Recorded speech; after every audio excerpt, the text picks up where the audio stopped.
নবী বলে ইমানের কালেমাটা পড়ে নিলেন। এই পড়ে নিবার পরে জীবনে 120টা লড়াই করেছিল। হকের পক্ষে দাঁড়িয়ে অন্যায়ের বিরুদ্ধে, সন্ত্রাসের বিরুদ্ধে, জালিমের বিরুদ্ধে, স্বৈরাচারীদের বিরুদ্ধে 120টা লড়াইয়ের মধ্যে 120টা লড়াইয়ে খালিদ বিন ওয়ালিদের নেতৃত্ব দিয়েছিল। ওই 120টা লড়াইয়ে খালিদ বিন ওয়ালিদ জয় হয়েছিল। একদিনের লড়াইয়ের কথা বলি, হযরত খালিদ বিন ওয়ালিদ লড়াইয়ের ময়দানে লড়াই করতে লেগেছে। হুজুরের মাথায় একটা পাগড়ি ছিল, এই পাগড়িটা লড়াই করতে করতে জমিনে পড়ে গেছে। হুজুর আমার পাগড়িটাকে তোলার জন্য খোঁড়া থেকে নামতে লেগেছে বা ঝুঁকতে লেগেছে, কোন একটা কায়দায় পাগড়িটাকে তুলতে লেগেছে। এদিকে দুজন সন্ত্রাস দুশমন অস্ত্র নিয়ে আগে আসতে লেগেছে খালিদ বিন ওয়ালিদের মন মুছে তুলে দিবার জন্য।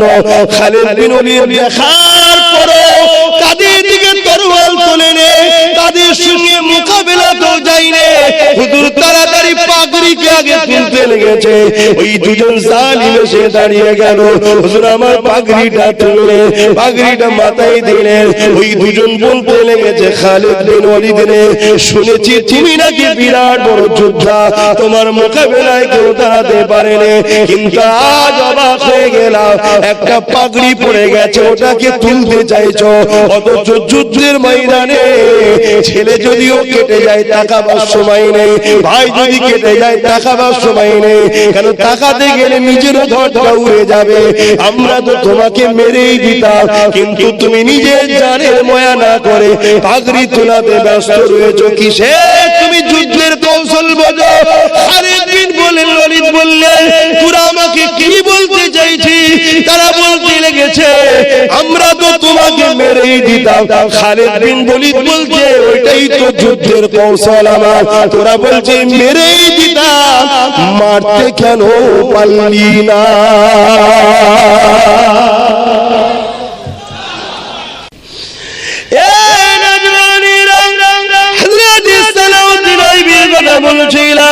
হযরত সালাউদ্দিন আইবির আগে হযরত খালিদ বিন ওয়ালিদের কথা বলেন। হযরত খালিদ বিন ওয়ালিদ এমন সময় রোম সৈন্য সঙ্গে লড়াই করতে নেমেছে। ওই লড়াইতে সাহাবা হুজুর একে অপরে বলতে লেগেছে, আজ আমাদের জন্য জিত কোনোভাবে সম্ভব নয়, আজকে আমরা পরাজিত হয়ে যাব, আজকে আমরা হারিয়ে যাব। অর্থাৎ যুদ্ধের ময়দানে পরিস্থিতিটা এমন হয়ে গেছে, সাহাবারা পরাজিত হতে লেগেছে। আস্তে আস্তে পাটা লড়ে গেছে, পিছু হাঁটতে লেগেছে, সাহাবাদের মধ্যে আলোচনা হতে লেগেছে, আজ আমাদের জিতার কোনো চান্স নাই।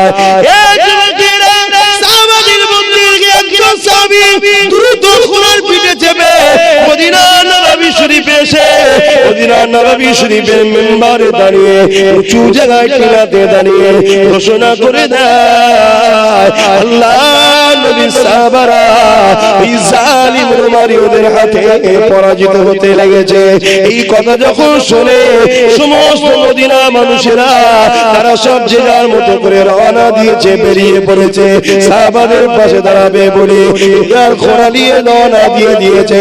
কিন্তু এই আওয়াজটা খালিদ বিন ওয়ালিদের স্ত্রীর কানে পৌঁছে যায়, তিনিও রওনা দিয়ে দিয়েছে, ঘোড়ার পিঠে চেপে বুরখা নিকাব থেকে রওনা দিয়ে দিয়েছে।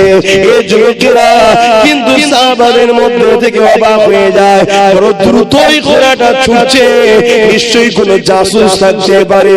যুদ্ধের ময়দানে ঘোড়াটা পৌঁছে গেল, খালিদ বিন ওয়ালিদের চতুর্দিকে ঘুরতে লেগেছে।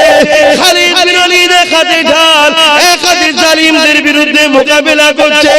এমন সময় বোরখা পরা নিকাব পরা মহিলাটা খালিদ বিন ওয়ালিদের ঘোড়ার পিঠে আশপাশে ঘুরতে লেগেছে। খালিদ বিন ওয়ালিদ ভাবতে লেগেছে আমাকে বড় টার্গেট মনে করা হয়েছে। খালিদ বিন আওয়াজে বলতে লেগেছে, এই নিকাব পরা কে আপনি ঘোড়ার মধ্যে? কেন আপনি আমাকে ফলো করছেন? কি ব্যাপার আপনার? ওই সময় নিকাবের মুখটা তুলে দিয়ে বলছে, খালিদ বিন ওয়ালিদ আমি অন্য কেউ নয়, আমি হলাম আপনার স্ত্রী। কি ব্যাপার? এই যুদ্ধের ময়দানে স্ত্রী তখন বলতে লেগেছে, খালিদ বিন ওয়ালিদ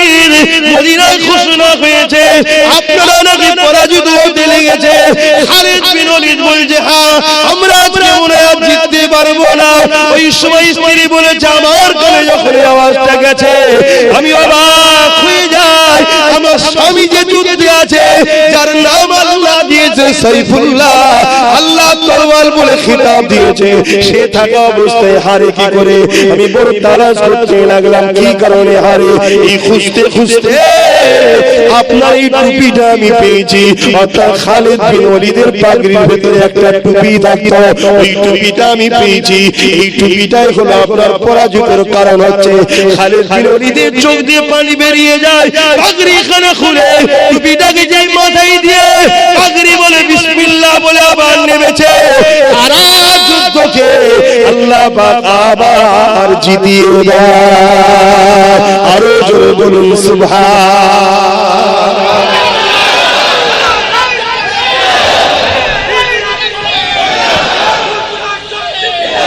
ওই যে বলেছিল, ওই যে দুজন যোদ্ধা বললে খালিদ তোমাকে তো মেরেই দিয়েছিলাম, তুমি পাগড়ি তোলাতে ব্যস্ত কেন? আর খালিদ বিন ওয়ালিদ কি বলেছিল? তুই মারলি না কেন? এই যে মারতে পারলি না, এই কারিজমাটাই পাগড়িতেই আছে। জোরে বলুন সুবহানাল্লাহ। কি ছিল? খালিদ বিন ওয়ালিদকে আল্লাহ নবী একটা দাড়ি মুবারক দিয়েছিল, ওই দাড়িটাকে উনি কোথায় রাখবে? টুপি সবার উপরে থাকে, সম্মানের জিনিস টুপিতে বেঁধে রেখে দিয়েছিল। যখনই যুদ্ধে যেত ওই টুপিটা মাথায় দিয়ে পাগড়ি পরত, নবীর দাড়ির বরকতে খালিদ বিন ওয়ালিদ কামিয়াবি হয়ে যেত। জোরে বলুন সুবহানাল্লাহ। চেনেন খালিদ বিন ওয়ালিদ? হ্যাঁ, উহুদের ময়দানে আল্লাহর নবীর বিরুদ্ধে লড়াই করতে এসেছিল। উহুদের ময়দানে আল্লাহর নবীর বিরুদ্ধে লড়াই করতে এসেছিল। খালিদ বিন ওয়ালিদের নেতৃত্বে 70 জন সাহাবা হুজুরের উপরে শহীদ হয়ে গেছে। এত বড় যোদ্ধা ছিল। কিন্তু উহুদের ময়দানে একটা ঘটনা ঘটেছিল, ওই ঘটনা খালিদ বিন ওয়ালিদের দিলকে বড্ড লাড়িয়ে দিয়েছে। আর ওই লাড়ানোতে পুরো 100 ডিগ্রি পুরো চেঞ্জ হয়ে যে মোহাম্মদ মুস্তাফার গোলাম হয়ে গেছে। জোরে বলুন সুবহানাল্লাহ। কি খালিদ বিন ওয়ালিদ আর তার একজন মেন যোদ্ধা বলুন বা গভর্নর বলুন, তারা বসে বসে আলোচনা করেছিল যে দেখো মোহাম্মদ ও তার অনুসারীদের সঙ্গে আমরা লড়াই পারবো না, আল্লাহ সাহায্য আছে তোর উপরে। তোরা যখন নামাজ পড়বে তখন আমরা ওই সুযোগে হামলা করে ওদেরকে শেষ করে দেবো। আজও কিছু কিছু লোক ফেসবুকে ছাড়ে না যে শুক্রবার দিন এদেরকে শেষ করে দেবো, বলে না? এদের বাপেরা বলেছে, এরা বলবে না? কিন্তু এরা সারা জীবন চেষ্টা করে যাবে, এদের বাপও যেমন মিটে গেছে এরাও মিটে যাবে ইনশাআল্লাহ। মুস্তাফার গোলাম ছিল, আছে, সবে কিয়ামত পর্যন্ত থাকবে। জোরে বলুন সুবহানাল্লাহ। কিন্তু তুমি গোলাম হতে পেরেছো কি? দেখো তুমি থাকবে কি বলতে পারছি না, আমি থাকবো কি বলতে পারছি না। যদি গোলাম হতে পারি আলহামদুলিল্লাহ কামিয়াবি হবে। তো ওই জায়গাতে খালিদ বিন ওয়ালিদ কোন জিনিসটাকে টার্গেট করেছিল যে নামাজ যখন পড়বে তখন হামলা করে দেবো। কিন্তু আল্লাহর নবী কি করলেন? লড়াইয়ের ময়দানে হাফ সাহাবাকে বললেন লড়াই করো, হাফ সাহাবাকে বললেন নামাজ পড়ো। জোরে বলুন সুবহানাল্লাহ। খালিদ বিন ওয়ালিদের মনে বহুত ধাক্কা দিয়েছে। আমরা দুজন কথা বললাম, মুহাম্মাদের কাছে খবরটা গেল কি করে? আমার রাসূলকে খবর দিলেন কে? হৃদয়ের খবর জানেন কে? সৃষ্টিকর্তা আল্লাহ। খালিদ বিন ওয়ালিদের মধ্যে পরিবর্তন শুরু হলো। এটা ভাবতে ভাবতে ভাবতে ভাবতে পরিবর্তন হলো, কিছু একটা আছে, কিছু একটা ব্যাপার আছে। নবীকে আরো ফলো করতে লাগতে একদিন নবী প্রেমে পড়ে গেলেন, কলেমা পড়ে দ্বীনে মুহাম্মাদির মধ্যে চলে এলেন। জোরে বলুন সুবহানাল্লাহ।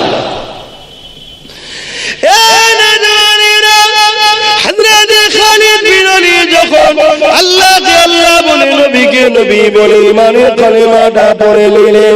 এই পড়ে নেওয়ার পরে জীবনে 120টা লড়াই করেছিল, হকের পক্ষে দাঁড়িয়ে অন্যায়ের বিরুদ্ধে, সন্ত্রাসের বিরুদ্ধে, জালিমের বিরুদ্ধে, স্বৈরাচারীদের বিরুদ্ধে 120টা লড়াইয়ের মধ্যে 120টা লড়াইয়ে খালিদ বিন ওলীদের নেতৃত্ব দিয়েছিল। ওই 120টা লড়াইয়ে খালিদ বিন ওলীদ জয় হয়েছিল। একদিনের লড়াইয়ের কথা বলি, হযরত খালিদ বিন ওলীদ লড়াইয়ের ময়দানে লড়াই করতে লেগেছে। হুজুরের মাথায় একটা পাগড়ি ছিল, এই পাগড়িটা লড়াই করতে করতে জমিনে পড়ে গেছে। হুজুর আমার পাগড়িটাকে তোলার জন্য খোঁড়া থেকে নামতে লেগেছে, পা ছুটতে লেগেছে, কোন একটা কায়দায় পাগড়িটাকে তুলতে লেগেছে। এদিকে দুজন সন্ত্রাস দুশমন অস্ত্র নিয়ে আগে আসতে লেগেছে খালিদ বিন ওলীদের মন মুছে তুলে দিবার জন্য। খালিদ বিন ওলীদ দেখার পরে তাদের দিকে তরোয়াল তুলে নে, তাদের সঙ্গে মোকাবেলা তো যায়নি। হুজুর তাড়াতাড়ি পাগড়িকে আগে তুলতে লেগেছে, ওই দুজন জালিম এসে দাঁড়িয়ে গেল। হুজুর আমার পাগড়িটা তুললেন, পাগড়িটা মাথায় দিলেন। ওই দুজন বলতে লেগেছে, খালিদ বিন ওলীদ রে, শুনেছি তুমি নাকি বিরাট বড় যোদ্ধা, তোমার মোকাবেলায় কেউ দাঁড়াতে পারেনি, কিন্তু আজ অবাক হয়ে গেলাম, একটা পাগড়ি পড়ে গেছে, ওটাকে তুলতে চাইছো, অথচ যুদ্ধের ময়দানে ছেলে যদিও কেটে যায় তাকাবার সময় নেই, ভাই যদি কেটে যায় তাকাবার সময় নেই। কেন তাকাতে গেলে নিজেরও ধরটা উড়ে যাবে। আমরা তো তোমাকে মেরেই দিতাম, কিন্তু তুমি নিজের জানের ময়া না করে পাগড়ি তোলাতে ব্যস্ত রয়েছো কিসে? তুমি যুদ্ধের কৌশল বোঝো। খালিদ বিন ওলীদ বললেন, তোরা আমাকে কি বলতে চাইছিস? তারা বলতে লেগেছে, আমরা তো তোমাকে মেরেই দিতাম। খালিদ বিন ওলীদ বলছে, ওইটাই তো যুদ্ধের কৌশল আমার। তোরা বলছে মেরেই দিতাম, মারতে কেন পারলি না? তোরা তো বলছিস মেরেই দিতাম, তো মারতে পারতিস। এই যে মারতে পারলি না, দাঁড়িয়ে গেলি, এটাই হচ্ছে খালিদ বিন ওলীদের কৃতিত্ব। জোরে বলুন সুবহানাল্লাহ। তারা বুঝতে পারলো না ব্যাপারটা কি। শুনবেন আপনারা? তোটাও যদি আমার কপালে আল্লাহ লিখে রাখে কেউ কিছু করতে, সব কিসমতের ব্যাপার। কিন্তু তুমি জন্মেছো হকের পক্ষে থাকতে হবে, ইনসাফের পক্ষে থাকতে হবে, গরিবের পক্ষে থাকতে হবে, মানবতার পক্ষে থাকতে হবে, মানব বন্ধনের খাতিরে থাকতে হবে, রাষ্ট্রকে প্যার করে রাষ্ট্রের পক্ষে থাকতে হবে। এটা তোমার কাজ। আমাদের কওমের অনেক ছেলেরা জানেও না রাষ্ট্র প্রেম করা নেকির কাজ, সওয়াবের কাজ। জানি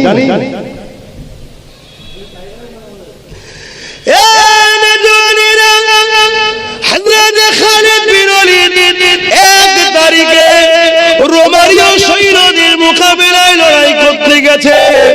রোম সাম্রাজ্য বিরাট ক্ষমতাশালী তখনকার সময়েতে। এখন যেমন আমেরিকা পৃথিবীর দাদা, তবে আজকে তারিখে আমেরিকা কিন্তু দাদা নাই।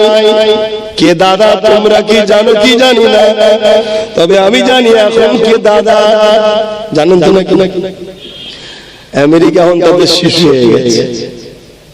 যা কোদিকে বলবো না। এই যুবকেরা, তরুণেরা তখন রোমের বিরুদ্ধে যখন লড়াই করতে নেমেছে, রোমানীয় সৈন্যরা বিরাট বড় বড় যোদ্ধা তখন ছিল। খালিদ বিন ওলীদ এবং সাহাবা হুজুররা লড়াই করতে নেমেছে।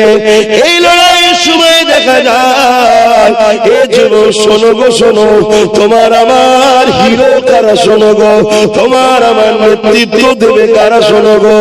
আজ মুসলমানের ছেলেদের হৃদয়টা খুলো, এদের হৃদয়ে একটা করে হিরো রয়েছে। তার হৃদয়ে যে রয়েছে, কেউ শো হবে, কেউ ফটকারী হবে, কেউ চিটিং হবে, কেউ প্রতারণাকারী হবে। আমাদের ছেলেদের হৃদয়ে এরা হিরো হয়ে দাঁড়িয়েছে। তবে শোনো শোনো শোনো, আমার হৃদয়ে যিনি হিরো তিনি অন্য কেউ নয়, আমার হিরো হলো হযরত ওমর ফারুক। আর তোমাদের হিরো কে? কারো শাহরুখ খান ঢুকেছে, কারো সালমান খান ঢুকেছে। এইসব বদমাইশ করে এদের বুকের মধ্যে। এই শুনছেন না? শোনো, এরা অ্যাড দেয়, ধোঁকাবাজি করে না? করে না।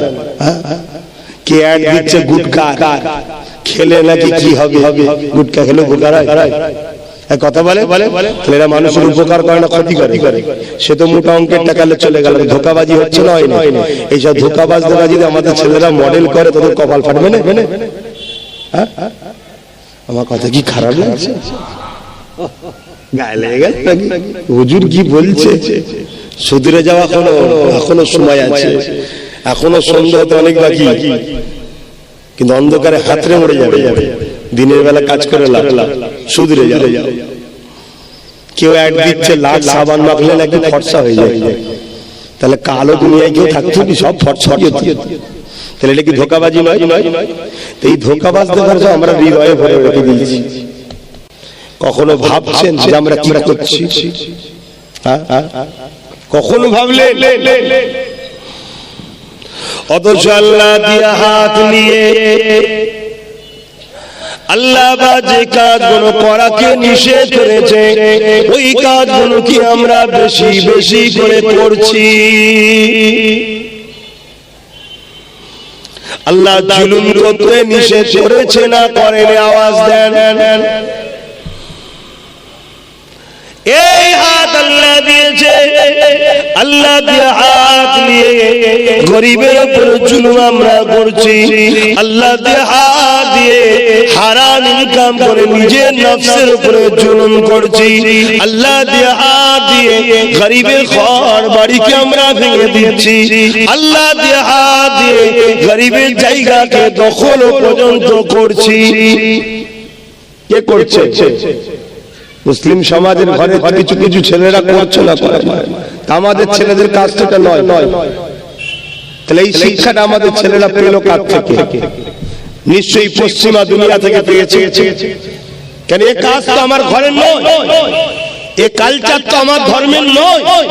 তাহলে আমার ঘরের ছেলেটা শিখলো কার থেকে?